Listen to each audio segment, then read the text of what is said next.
Kids, NASA has given us an important update regarding the launch window for when Artemis II could get underway. Earlier in the month of February, specifically in the first week of that month, NASA fueled the rocket as it prepared for a potential launch inside of the first week of February. And during this time, they also did a rehearsal in which they tested capabilities and technology and procedures and all that stuff. And during that test, there were some issues that were revealed, some of them being that there was a leak of liquid hydrogen. There were also audio issues from ground operators, and that cameras were being affected by the cold weather, among other things. And all of that info comes from NASA directly.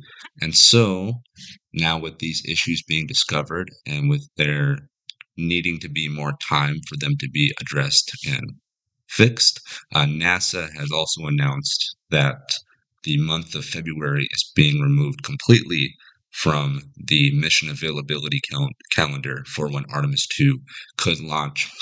And if you don't know, kids, uh, when it comes to real space missions, when it comes to real rocket launches, it's not like in the movies where you can just go whenever you please, just get your spacecraft and that's that. There are very specific times when we can do launches like this. That has to do with orbits and weather patterns and a bunch of other stuff. But due to, again, the time it took to fuel and this rehearsal and now needing to address things from said rehearsal, NASA is now looking to March as the earliest month in which Artemis II could launch. And specifically, they're looking at Friday the 6th as the earliest possible day that Artemis II could launch. And then even inside of March, there's also a finite window. And so then potentially we might be looking into the month of April as well. And so, yeah, on one hand, it's kind of disappointing that the mission won't be launching as quickly as anyone hoped. But, for someone like myself who's really, really interested in this mission and in this program, this gives me just more time to learn more about the program. And NASA has been very open regarding updates with the mission and behind the scenes stuff. They've released a lot of cool documents and just given us kind of constant updates regarding what's going on with Artemis II. And then they also have a really cool companion podcast as well, which offers additional behind the scenes info and gives us some really cool interviews as well with members of the crew and other members of NASA and so on and so forth. And so it really just gives us more time to just get familiar with what NASA is doing regarding the Artemis program.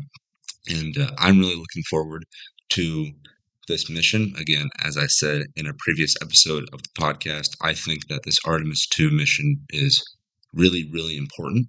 And I think it will usher in a new kind of space race for us and a new era of exploration, because there are already plans beyond Artemis II. There's going to be Artemis III, and who knows what comes after that. But Artemis II is very significant in the sense that it is, quote, returning, a crewed, a manned NASA mission back to the moon with a crew and the whole deal. But despite that being fully said and whatnot, just for the sake of transparency, Artemis II is not actually putting its crew on the moon. It's not like we're getting boots back on the lunar surface.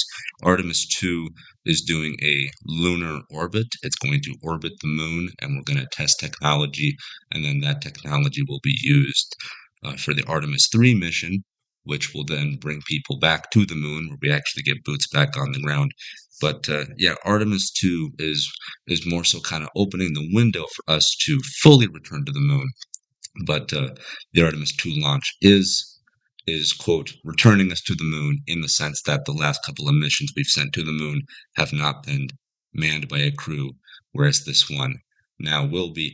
And so it is very significant, but Artemis II is more so just another step in the right direction. It's just meant to get us more research and to test out capabilities and so on and so forth. And then, again, we're going to look to Artemis III, which will get people back on the moon. And then whether we go on to Artemis 4 or there's a whole nother program. Eventually, at some point, we want to get people onto Mars as well, so we can become a multi-planet species. But again, Artemis 2 is very significant in the steps that are needed to get us there, as this will, you know, get us proper data and whatnot.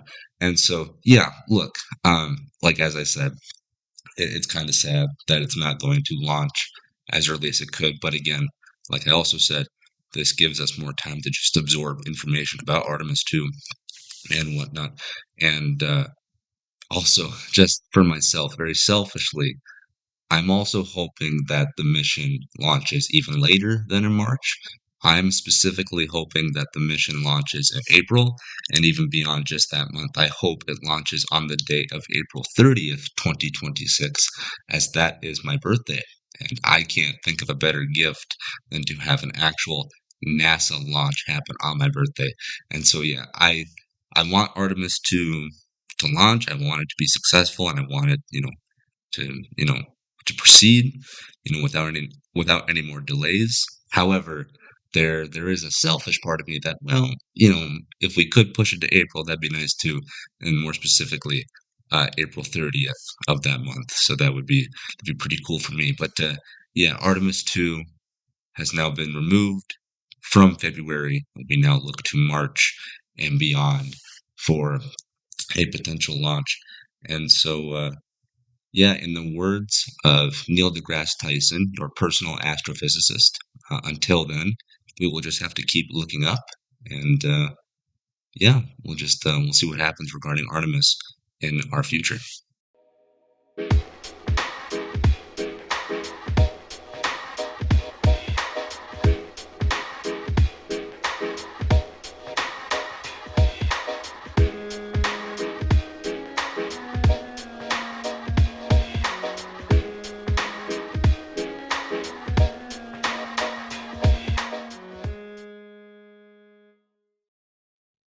All right, kids, moving on now into the world of sports. This portion of the podcast is being recorded on the 5th of February. And so that means that just yesterday, on the 4th, my Minnesota Timberwolves played the Toronto Raptors. And spoiler alert, we won, which I'm honestly quite surprised by because Toronto freaking was just dominating us at this game. I mean, I was watching it. I watched it from the tip off to the end and whatnot. And throughout the first half, certainly Toronto was just battering us. I mean, their passing game was incredible. They were getting just these incredible moves, and it seemed like they couldn't miss. And I think at one point, the Raptors were up on the Wolves by like at least 13 points and whatnot. And I also watched my Wolves go for 3 3-point shots back to back to back. All of them completely missed. We kept getting rebounds, and you would think, okay, at some point one of them is going to land. Okay, if not, drive to the basket. No, we had 3 shooting attempts inside of like 10 seconds. Couldn't get anything, nothing, and it was just it was rough. I mean, for if you're a Toronto Raptor fan, like they were just on that. Like they were going off the first half. But then you get to the third period and whatnot, and things still aren't looking too good. At one point we were down, 59-77. But then, kids, I mean, we managed to rally, and it just freaking nuts, and you had people like Dante DiVincenzo popping off. Of course, you had Anthony Edwards. You had Jaden McDaniels, all that stuff, and it was cool to see my team rebound. Tough for the Raptors to lose at home, but for my team, to come back and to win it and whatnot when you're in an away game setting, that was pretty cool. So yeah, it ended up being a pretty fun game, and I'm glad that I thankfully did not check out because to be honest, we've all been there. Sometimes you're watching a sporting event and your team is down by a large amount with not a lot of time left, and you leave. You'll either leave the bar, flip the channel, whatever. And I've done that a few times, but this one I was like, we're down by 13. Okay, now we're down by 9. Okay, now we're down by 6. And then I kept going back and forth and back and forth. And yeah, it was nice to see my Wolves put this one away. And I guess that there was a pretty long streak between us and the Raptors to where we hadn't beat the Raptors in Toronto since like 2004 or something. I mean, it was a long, long time since we've done that, and so now that streak is finally broken.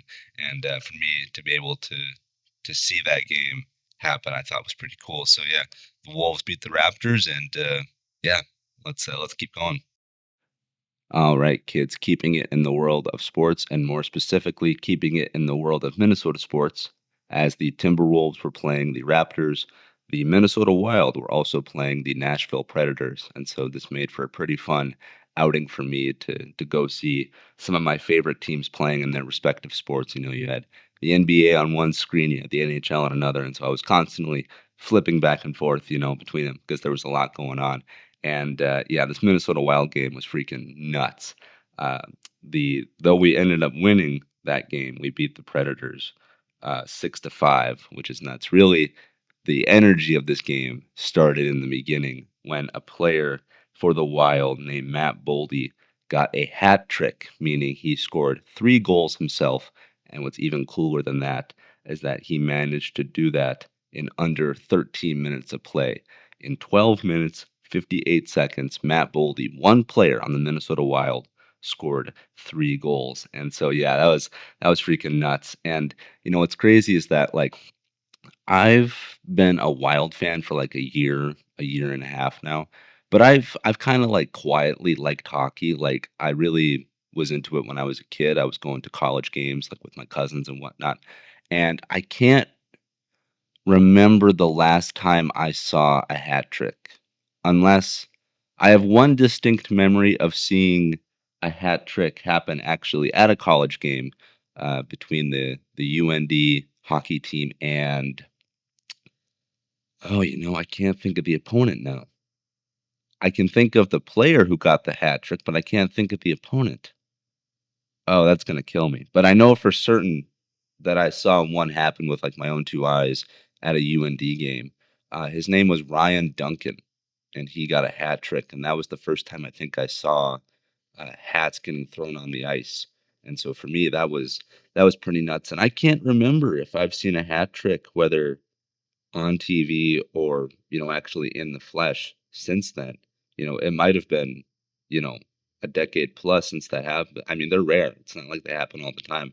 And so yeah, for the Minnesota Wild to do that was pretty nuts. And again, for Matt Boldy to not only get a hat trick, but to also have it happen in under 13 minutes of regulation, that was pretty nuts as well. But yeah, uh, even though we started off really really strong, the Predators put up a heck of a fight, and at one point we just completely blew it flat. We just crumbled. Like they were out skating us, out passing us. They were getting good rebounds, and this thing was going back and forth. And then finally, we ended up beating the Predators 6-5. Though that ended up going into overtime, and it was just going back and forth. Every shot mattered, every check mattered. There was a lot of energy on that ice, and nothing was left. Both teams played incredibly hard, and yeah, it was really really awesome to see. And so, as I said with the Timberwolves, us being down for the majority of the game and then coming back. Well, the Wild were up for the majority of the game, and then the Predators ended up coming back, and that made it, kind of a nail biter there. And so, yeah, to get to see both of my teams on that night win in pretty close games and pretty high energy games was a lot of fun. But yeah, the Minnesota Wild, Matt Boldy getting a hat trick, that was pretty crazy. And also, again, much like the Timberwolves, at the Raptors, this was the Wild at the Predators, and so for that to all happen was pretty crazy. So yeah, things are heating up in the world of Minnesota sports. Even though football is coming to a close here, and and then we have the off season for that. We still got hockey, and we got basketball, and then soon we're gonna have baseball on deck. So yeah, lots of cool things to watch. And for myself, being a huge Minnesota sports fan, it's cool to see my teams winning in spectacular fashion. So yeah, I hope they keep it up.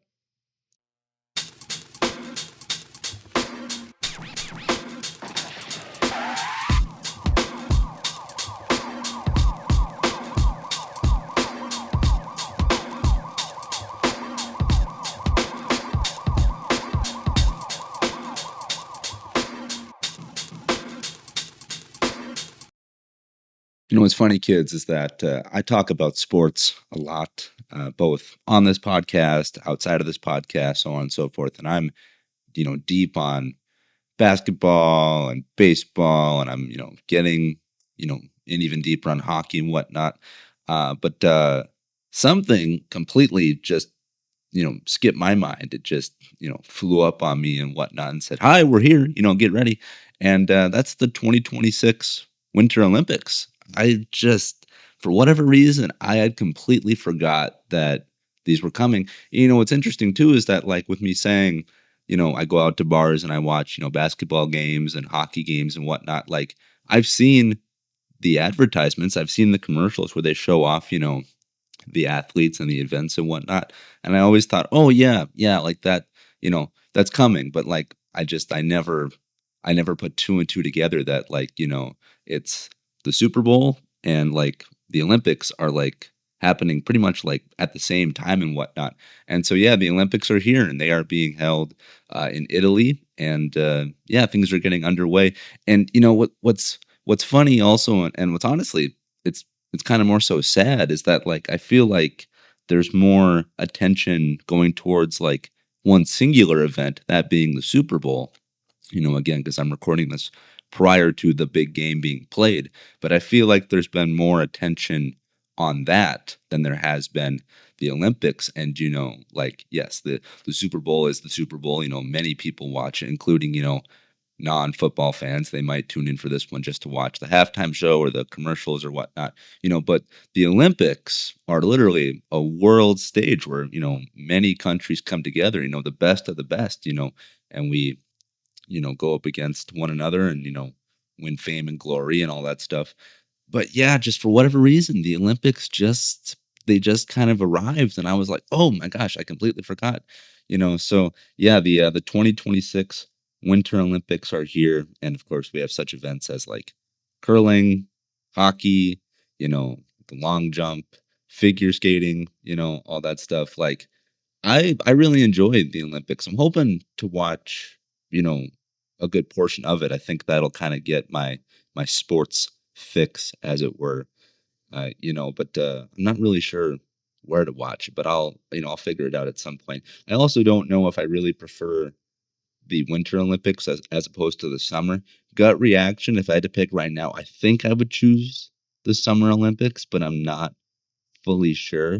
But yeah, so it's interesting to have these things be a part, of our lives again, and whatnot. And some events are already happening. That there's already been some curling happening. There's already been some hockey happening. So it's cool to see, like, Team USA win on the world stage and whatnot. And yeah, I also, not to throw stones and whatnot, but like, there was the little bit of chatter that I had heard regarding the Olympics was that, like, Italy just like wasn't like prepared yet. Like, the stadiums weren't fully built, and like, like, there still needed to be tests and renovations done and stuff like that. And there was this talk that, like, will they be able to start on time, and will it be as good as the world is expecting, and so on and so forth. I don't know if this is true or not. I saw this on Twitter, formerly known as Twitter, so take it with a grain of salt.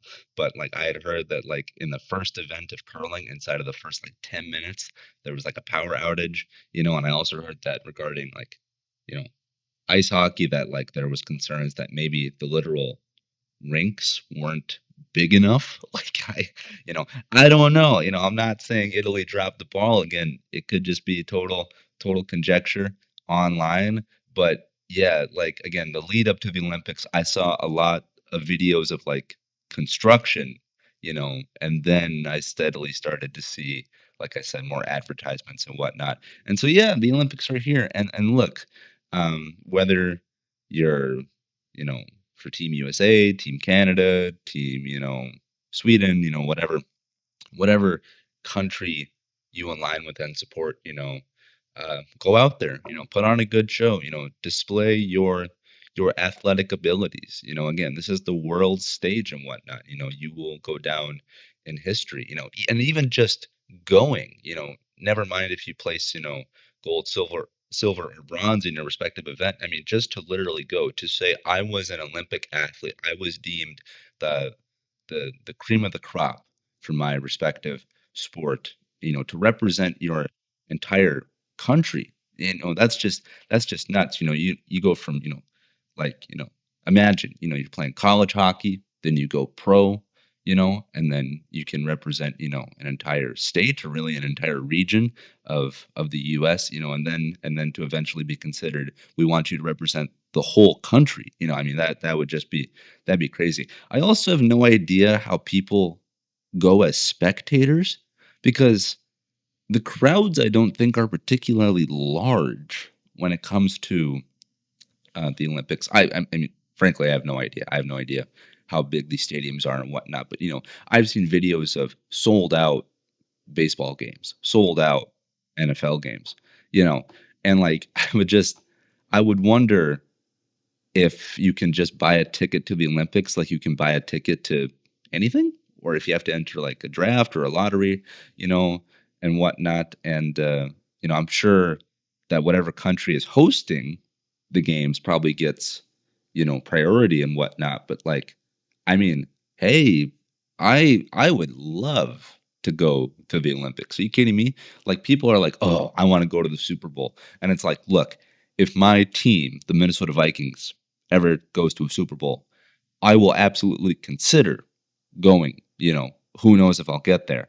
But even though I might have the hope, the dream, and the desire, that does not mean I will have the income to do that. Like I've seen Super Bowl tickets, starting at like close to $10,000, then going up and up and up, and that's just for like nothing fancy. That's just to get into the stadium. So, I have no idea how much an Olympic ticket could cost, but if it's somewhere between, if it's somewhere under, $1,000, or even if it's around $1,000, like, yeah, I might, shell out some money to go watch the Olympics, for a potentially, a once in a lifetime event type deal. So yeah, the Olympics are here, and I think that's cool. And I hope that the events are good. I hope that there are some really cool moments, things that go down in history. I hope people pay attention and that we don't just let it pass by as an afterthought.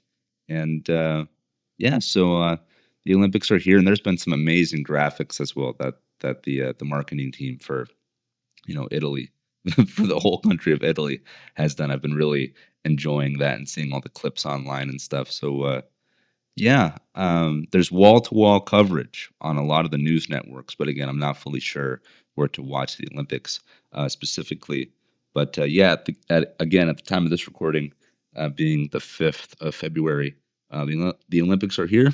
They've just begun, and the world is watching. The world is watching, kids. So go out there and do the best that you can, and bring home some medal for your respective country. And finally, kids, as we look to the Olympics for the world stage, please look to your screens for my stage and gaze upon in envy at my glorious Battlefield 6 clips, as Battlefield 6 continues to be an incredible game that I think you and everyone else should play. So, again, if this is any kind of encouragement or advertisement for Battlefield 6, then great. I hope you consider picking up the game. And if you do, perhaps I will see you on the battlefield. All right. Bye bye.